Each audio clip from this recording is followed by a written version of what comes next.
Matthew, Mark, Luke, and John, who were they?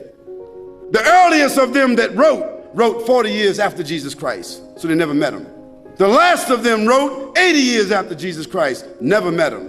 The other thing is, all of them seem to have written the gospel according to. Now, when you write a letter, do you sign it according to? According to is the third party. Where in the world is a document with only one name of 4 different writers that did not meet the one whom they're writing about? Where is that accepted in the whole world? Nowhere except in the Bible. And the Christian historians, they all agree that perhaps those 4 writers themselves were only pen names, because a writer would not write his first name according to. Because if Jackie wrote me a check and only said Jackie, I couldn't cash it. And if I was a policeman and I stopped Jackie on the road and she had a license that only said Jackie, she's going to jail. And there's a great amount of suspicion that the man called Paul, that because he wrote all the books from Acts all the way to the end of the New Testament, how many books is that?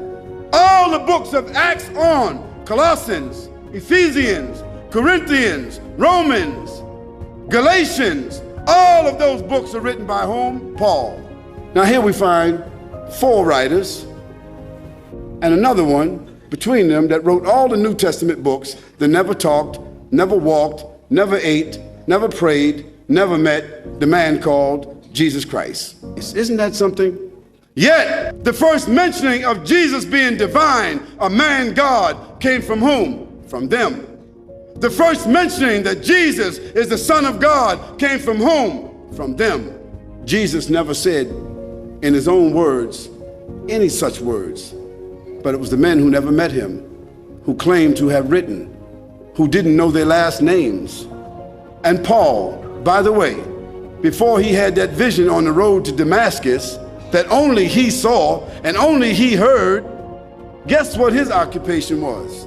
He was a bounty hunter, a hunter of Christians, hunting them down like animals, binding them and bringing them to Rome so that they could be executed.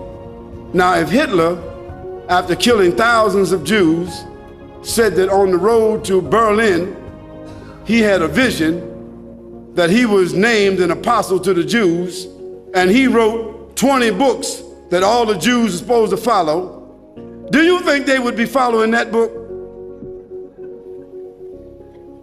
I don't understand how people just don't read history.